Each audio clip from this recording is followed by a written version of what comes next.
இலங்கை சிறையில் அடைக்கப்பட்டுள்ள தமிழக மீனவர்களை விடுவிக்க கோரி டெல்லி ஜந்தர் மந்தரில் தமிழக மீனவர்கள் போராட்டத்தில் ஈடுபட்டுள்ளனர். இதுகுறித்து கூடுதல் தகவல்களை செய்தியாளர் ஆண்டன் வழங்க கேட்டறியலாம். வணக்கம் ஆண்டன், தற்போது அங்கு போராட்டத்தில் ஈடுபட்டுள்ள தமிழக மீனவர்களின் பிரதான கோரிக்கையானது என்னவாக உள்ளது? இது குறித்த விரிவான விவரங்களை பதிவிடுங்க. அதான் தற்போது நாடாளுமன்ற கூட்டத்தொடர் நடைபெற்று வரக்கூடிய சூழ்நிலையில் தான் நாடாளுமன்றத்திற்கு மிக அருகாமையிலே இருக்கக்கூடிய அந்த ஜந்தர் மந்தர் வழக்கமாக போடப்படக்கூடிய இடத்தில் தற்பொழுது தமிழகத்தை சேர்ந்த மீனவர்கள் ஏராளமான கிட்டத்தட்ட 200க்கும் மேற்பட்டோர் அங்கே கூடி தற்பொழுது போராட்டம் நடத்தி கொண்டிருக்கின்றார்கள். தொடர்ந்து இலங்கை கடற்படையினால் தமிழக மீனவர்கள் சிறைபிடிக்கப்படுவதாகவும் படகுகளை இலங்கை கடற்படை பிடித்து வைத்துக் கொள்வதாகவும் தொடர்ந்து குற்றச்சாட்டு நிலவி வருகின்றது. இந்த சூழ்நிலையில் தான் அண்மையில் கூட மத்திய வெளியுறவுத்துறை அமைச்சகத்தில் தமிழக மீனவர்கள் சார்பில் கோரிக்கையானது வைக்கப்பட்டது. இலங்கை கடற்படையால் சிறைபிடிக்கப்பட்ட மீனவர்களை மீட்க நடவடிக்கை எடுக்க வேண்டும் என்று கோரிக்கையானது வைக்கப்பட்டிருந்தது. இந்திய இலங்கை கச்சத்தீவு ஒப்பந்தத்தின்படி பாரம்பரிய மீன்பிடி மீனவர்களுக்கு பாக் வளைகுடாவில் மீன்பிடிக்கும் இறையாண்மை உரிமைகள் இருக்கின்றன என்று அவர்கள் மீனவர்கள் கூறுகின்றார்கள்.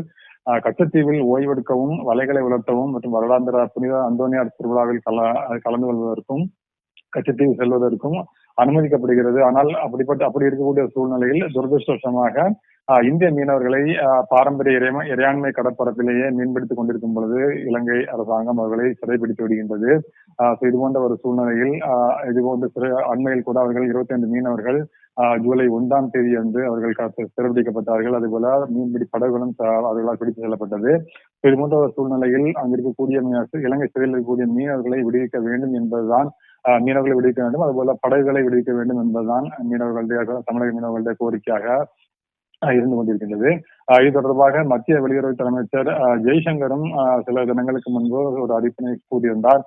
நமது மீனவர்கள் சிறைப்பிடிக்கப்படுவது அதிகரித்துள்ளதோடு மீனவர்களில் ஒருவர் உயிரிழந்த துரதிருஷ்டவசமான சம்பவம் வந்து நடந்திருக்கின்றது. இது ஒரு அரசியல் பிரச்சனையாக இருக்கக்கூடாது. மீனவர்களுடைய வாழ்வாதாரம், பாதுகாப்பு மற்றும் தொழில் சார்ந்த பிரச்சனையாக இது இருந்து கொண்டிருக்கின்றது. ஏதாவது ஒரு நியாயமான வழியை கண்டுபிடிக்க வேண்டும் இதற்கு தீர்வு காண்பதற்கு.